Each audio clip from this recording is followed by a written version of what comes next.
The U.S. Navy just stopped one of the most dangerous and sophisticated drug smuggling operations ever recorded at sea. Operation Iron Tide wasn't just a victory, it was a wake-up call. A cartel fleet disguised as humanitarian vessels attempted to push over 5 tons of methamphetamine and fentanyl precursors toward the Gulf of Mexico. Estimated value: nearly $30 billion. 5 ships, coordinated, armed, and deliberately masked under the false pretense of delivering aid. If you enjoyed this breakdown, don't forget to like, subscribe, and drop a comment. Your feedback helps shape what we cover next, and you being here keeps the conversation going. Thanks for watching. See you in the next one. This was not smuggling. This was a full-scale maritime operation designed to bypass military detection and deliver lethal cargo into U.S. territory. But the U.S. Navy, along with several law enforcement and intelligence agencies, had already locked on. Using infrared radar, drones, helicopters, and real-time surveillance integration, they tracked the fleet's every move. These cartel vessels weren't drifting aimlessly, they were navigating strategically, avoiding commercial shipping lanes, using minimal lighting, and flying false flags to delay scrutiny. But thanks to the advanced tech involved in Operation Iron Tide, there was no escaping this time. When the Navy moved in, what followed wasn't a simple interception, it was a battle. A night engagement against heavily armed merchant ships equipped with naval-grade guns, RPGs, and machine guns. These ships weren't just ready to run, they were ready to fight. The cartel fighters were trained, armed, and moved with the kind of discipline that would make you question whether you were dealing with traffickers or tactical units. This wasn't the kind of bust you read about in passing headlines. It was a full-blown, high-risk combat scenario. And at the end of it, 5 cartel vessels were either destroyed or seized. Over 5,000 kilograms of synthetic drug materials were offloaded. $42 million in cash was recovered, and dozens of cartel operatives were captured. That should have been the story, but it wasn't. Because what Operation Iron Tide really uncovered wasn't just the cargo, it was the system behind it. The intel gathered from the ships led to immediate inland operations, focused on cartel infrastructure in Colombia. What they found turned this from a major drug bust into something much more disturbing. They found mobile chemical labs, fitted with military-grade equipment, not just hidden in some jungle, but modular, designed to be taken down, transported, and reassembled across borders. These weren't backyard setups. They were advanced, scalable factories capable of synthesizing fentanyl precursors in high volume. This was industrial production cloaked in mobility and engineered for resilience. And the connections didn't stop there. Investigators linked the equipment and logistics chain back to state-linked entities, including defense contractors based in Venezuela. That's right. The same people building military infrastructure were indirectly supporting the logistics of one of the most powerful cartel networks in the world. Not just by negligence, but through active supply routes, sanctioned materials, and overlapping financial pathways. It only got worse when they traced the money. Electronic transaction logs recovered during the operation pointed to a massive offshore network. Accounts tied to Panama, Macau, and Hong Kong linked not just to shell companies, but to sanctioned defense contractors. These weren't just fronts. These were multi-layered financial structures used to launder billions and shield key players from prosecution. The implication was impossible to ignore. The cartel had successfully blurred the line between crime and state power. They had turned their criminal enterprise into a hybrid structure that blended military capability, financial intelligence, industrial production, and most dangerously, political protection. And this is where the narrative shifts from law enforcement to national security. Because once a cartel reaches that level of integration, once they're running real-time surveillance, deploying modular labs, laundering billions through sovereign financial systems, and firing RPGs at Navy ships, they're no longer just an organized crime group. They're a hybrid warfare entity. Operation Iron Tide exposed exactly that. A cartel capable of challenging state security. Not through terror, not through open rebellion, but through infrastructure, through money, through strategy, through precision. The use of humanitarian disguise wasn't a trick, it was a calculated move. Cartel operators knew exactly how international maritime law works. They knew what flags would delay interception. They knew how to mix legal cover with illegal cargo. And the moment the Navy moved in, they were ready to fight, not flee. And that's the shift. The old-school narco playbook is gone. What we're looking at now is industrial-scale trafficking that moves like a multinational corporation and fights like an irregular army. Which is why the operation didn't end at sea. In Colombia, land-based raids continued. targeting the logistical backbone of the cartel's chemical production. If you enjoyed this breakdown, don't forget to like, subscribe, and drop a comment. Your feedback helps shape what we cover next, and you being here keeps the conversation going. Thanks for watching. See you in the next one. The labs uncovered were stunning in their design. Entire production units built to collapse, relocate, and restart in days. The flexibility made them almost impossible to track through traditional surveillance. And since they were disguised through humanitarian routes, the cartel could move equipment under the radar, right alongside legitimate aid organizations. These labs weren't producing finished product. They were producing precursors, the raw materials that feed global narcotics manufacturing. That meant control. Control over pricing, over supply, over distribution. And with the labs moving freely across Latin America, the cartel had built a network with near-total vertical integration. From manufacturing to maritime transport to financial laundering, every step was optimized to avoid detection and recover quickly from disruption. The discovery of encrypted communications and logistics planning showed just how prepared they were for counter-operations. They even had contingency routes ready in case the fleet was intercepted. This wasn't a one-time event. This was part of a system. And that system is now the real threat. Because if criminal networks are this embedded, this organized, and this adaptable, then traditional counter-narcotics enforcement doesn't stand a chance alone. You can't just patrol borders and chase boats anymore. You have to dismantle financial infrastructure. You have to expose state-linked collaborators. You have to anticipate engineering advances in chemical production. And you have to develop real-time intelligence fusion that matches or exceeds what the cartel already has. This is where the US and its partners are being forced to pivot away from reactive enforcement and toward integrated, multi-domain strategy. Maritime strength alone isn't enough. It takes cyber intelligence, financial forensics, and diplomatic pressure to even begin to dismantle networks like the one exposed in Operation Iron Tide. Because that's the reality now. Cartels don't just move drugs. They move like shadow states, covert, connected, and deeply resilient. And if there's any takeaway here, it's this. Stopping one shipment doesn't end the threat. The vessels were sunk. The cash was seized. But the blueprint is still out there. The labs can be rebuilt. The routes can shift.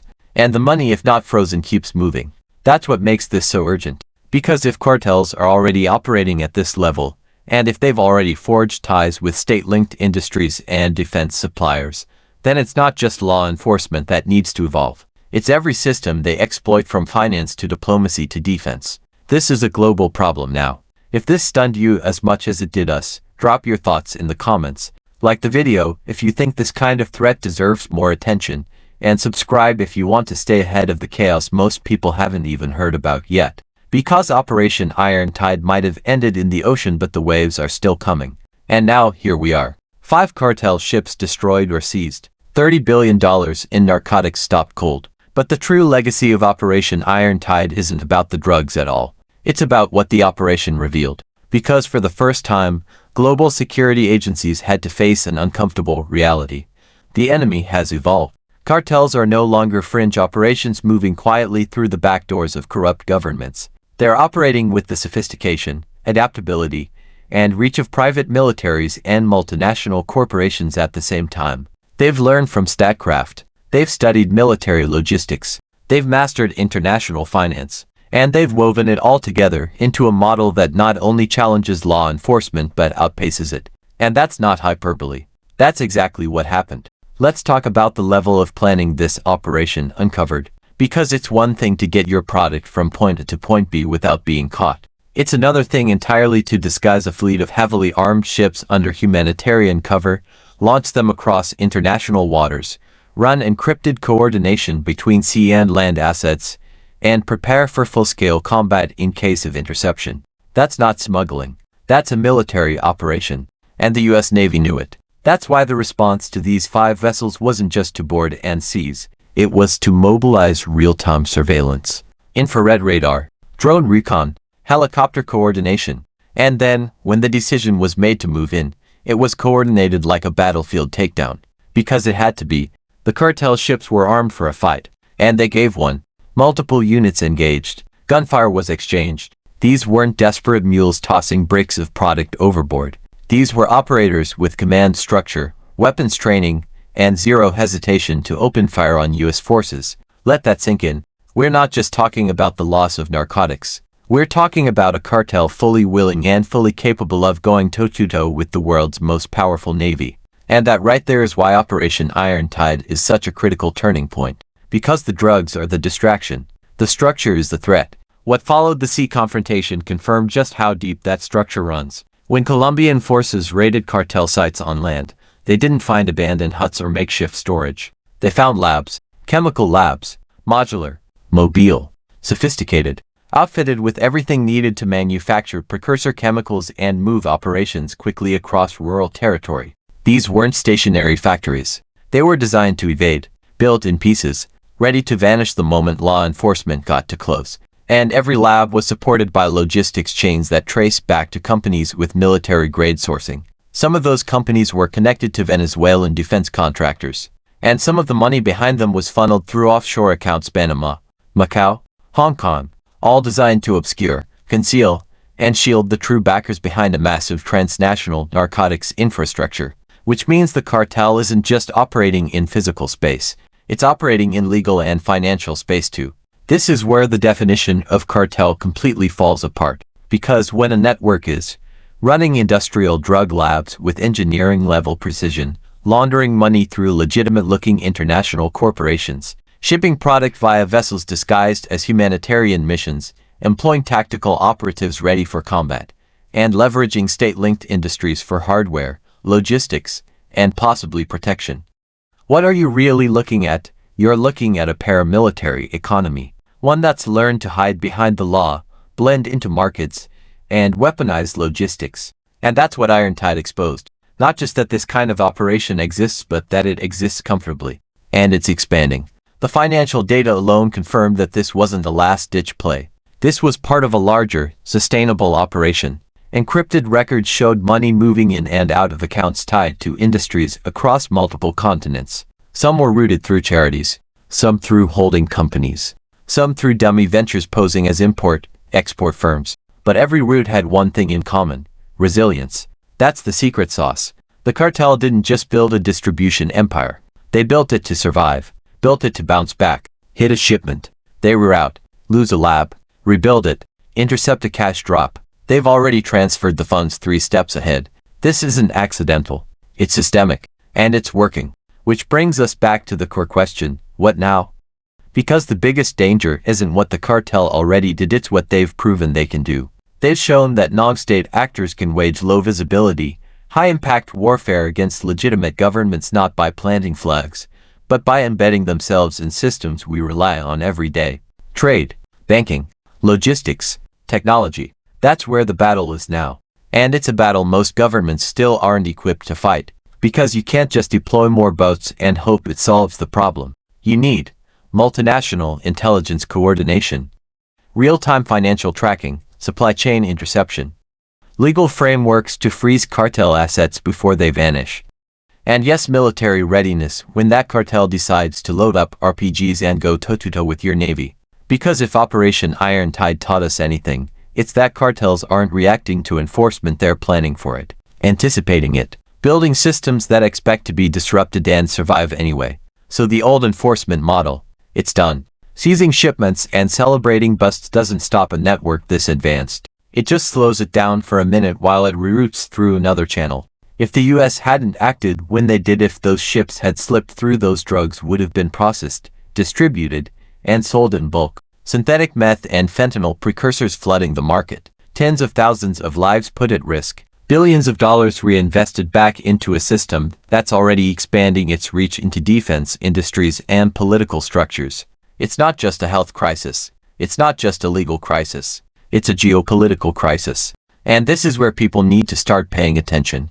Because if a cartel can leverage international financial centers, exploit weak jurisdictions, operate modular drug production sites, and arm sea vessels for combat, what can't they do?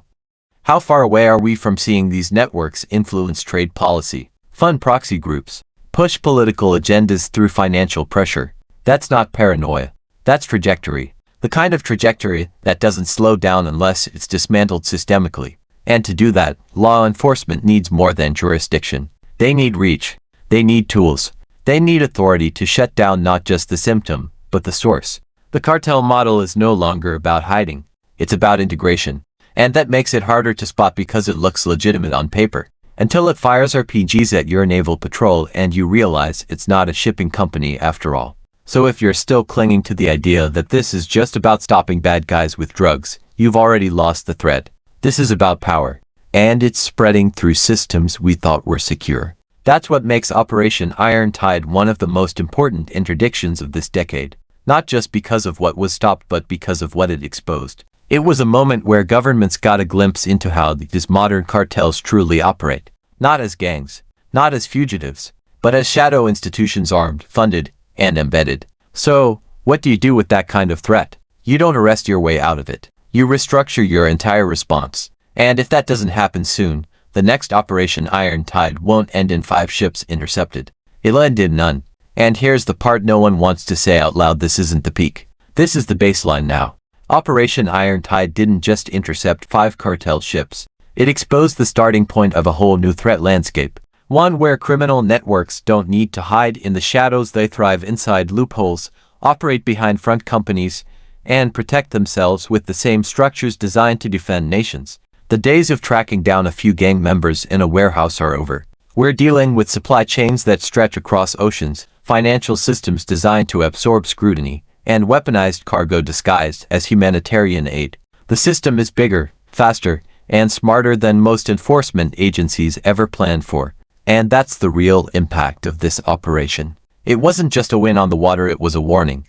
A signal that the rules have changed, that modern cartels are playing the long game, investing in infrastructure, developing technology, and embedding into global commerce with surgical precision. So yes, 5 ships were stopped.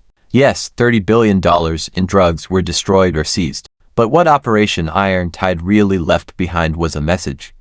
If we don't start treating this like the global, hybrid warfare it is, we will lose ground fast. Because these networks aren't going away. They're evolving. Every day. So now it's on us to stay informed, stay loud, and push for the kind of enforcement that meets the threat head-on. Not just with ships and guns, but with strategy, speed, and the will to disrupt the system from every angle. Drop your thoughts below. Should governments treat cartels like insurgent groups? Are we already too late? Let's talk about it in the comments. Like this video if you think this operation deserves more attention, share it with someone who needs to understand the scale of this threat, and hit subscribe. Because this is just the beginning and we're going to keep covering what most people aren't even ready to hear. Thanks so much for watching. If you made it all the way to the end, you're officially part of the small percentage of people who don't just click away, and that means a lot. Before you go, I'd love to hear from you. Drop a comment below and tell me your thoughts, your ideas, or even what you'd like to see next. I read every single one of them, and your feedback genuinely shapes the direction of this channel. If you enjoyed the video, tap that like button. It tells YouTube this content is worth sharing. And if you haven't already, hit subscribe and turn on notifications so you don't miss the next upload. We've got more exciting videos coming, and trust me, you'll want to be here for them. This channel is just getting started, and your support helps it grow faster than you realize. Thank you again for spending a part of your day here with me. Stay curious, stay motivated, and as always, take care of yourself. Until next time, I'll see you in the next video.